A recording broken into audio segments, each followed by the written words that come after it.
Tipos de processo penal: o sistema inquisitivo e o sistema acusatório.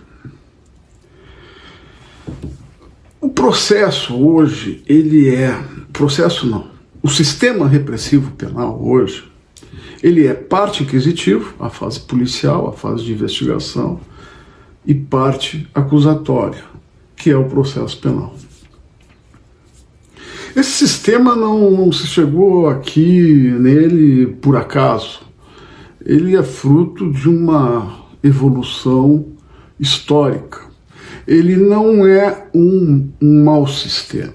E eu vou explicar mais adiante por quê.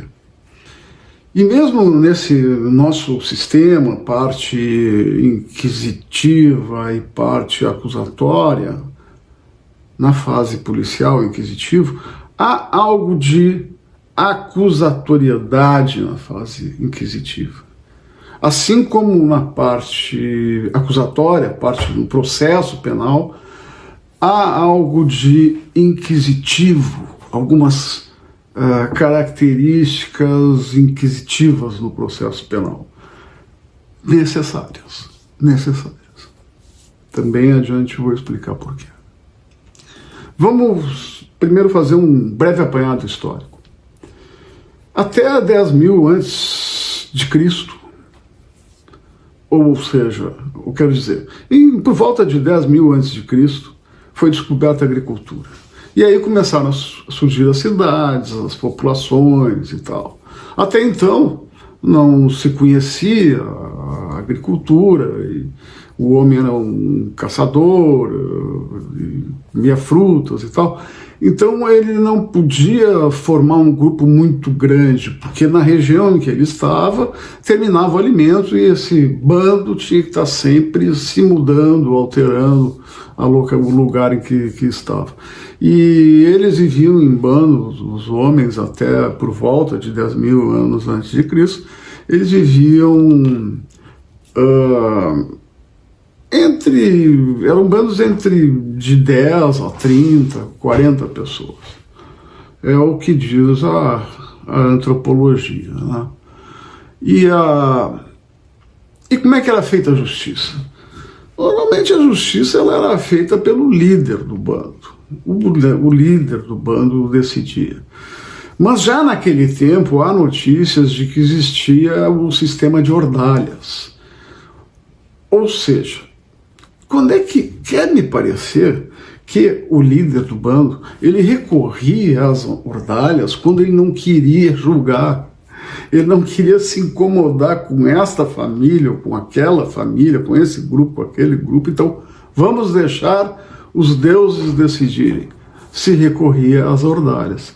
Aí era dada a fórmula para o embate, né, para se fazer justiça. Por exemplo, se chover por 2 dias essa semana, fulano tem razão. Se não chover, Beltrano.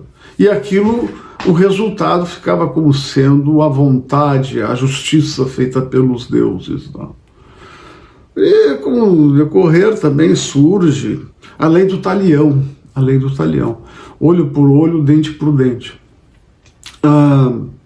O olho por olho, dente por dente, parece uma coisa muito atrasada, mas na verdade foi uma evolução. Porque antes, se alguém dessa família matasse um familiar essa outra família aqui, ela matava 2, esses aqui vinham e matavam 4. O que acontecia? Enfraquecia o bando. Então, a lei do talião, de certa forma, ela representou uma evolução, né? Uma morte tinha que ser resgatada com apenas uma morte, não podia passar disso.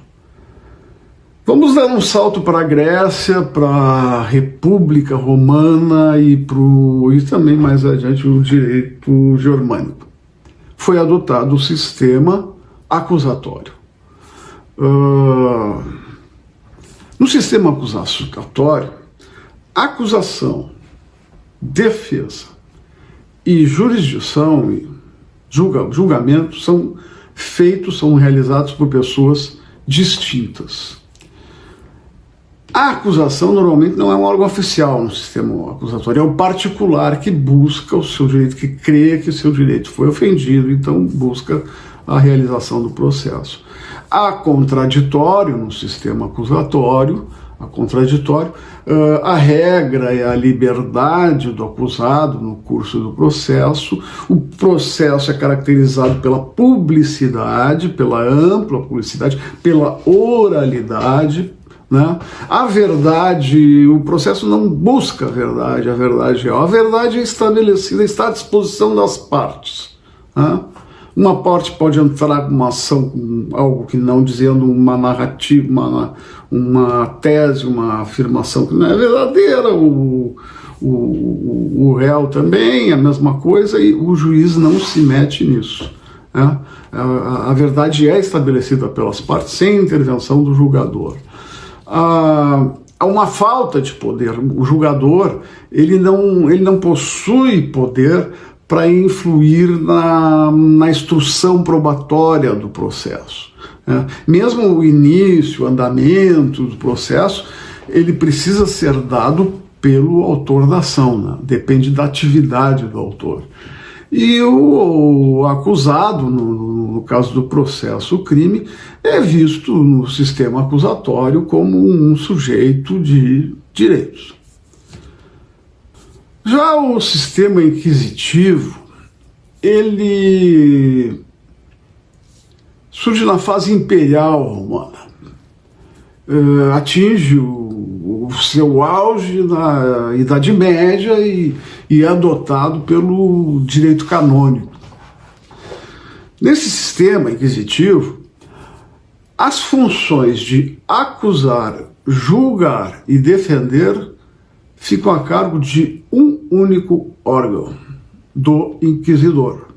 Nas ocasiões em que ela entregue a acusação, era entregue a um terceiro, esse terceiro era um órgão oficial, ou um servidor do Estado, ou algum membro da igreja.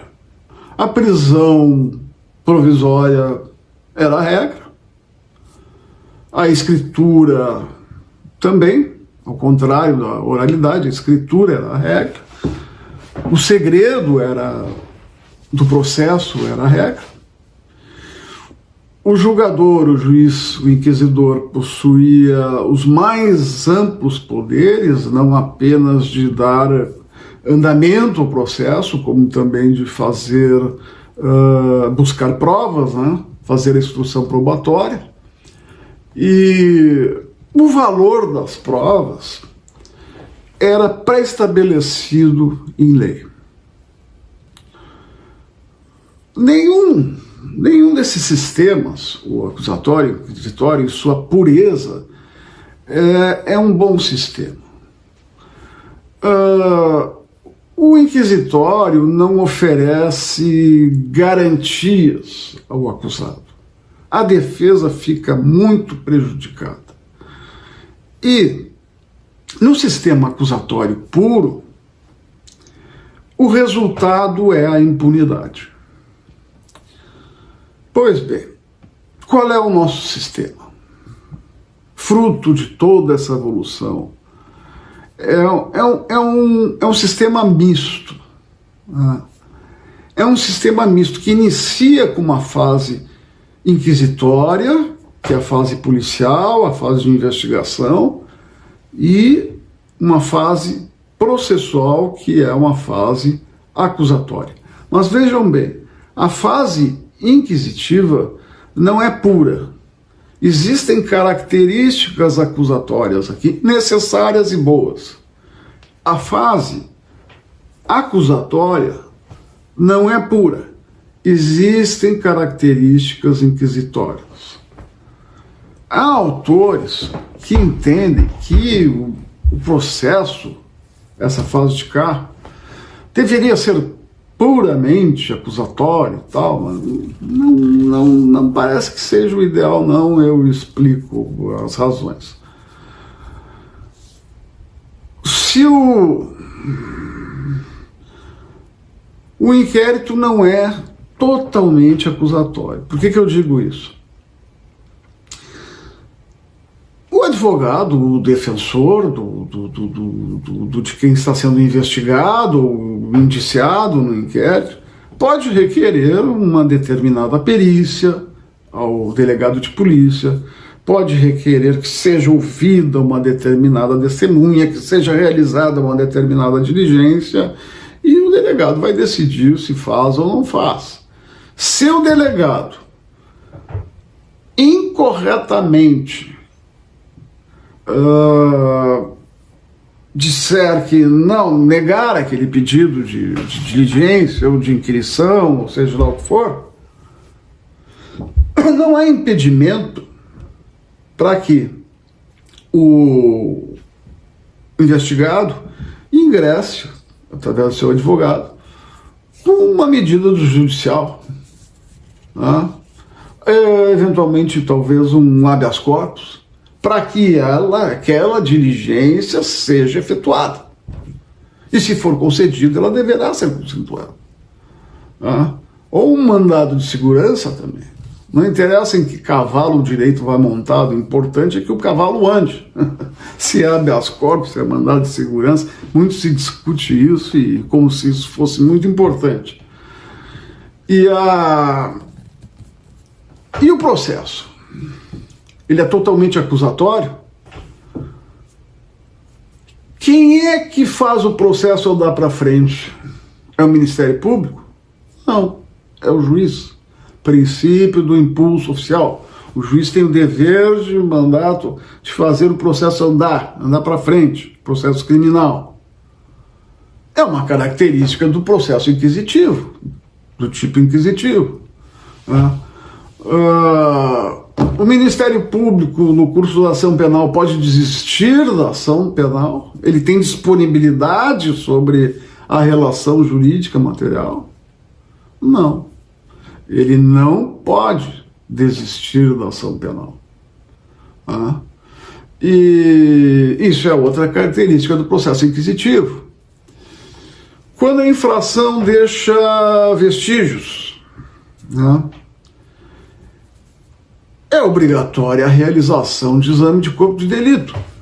É obrigatório, sob pena de nulidade, artigo 564 do Código de Processo Penal. É nulo absolutamente o processo em que falta exame de corpo de delito quando a infração deixa vestígio.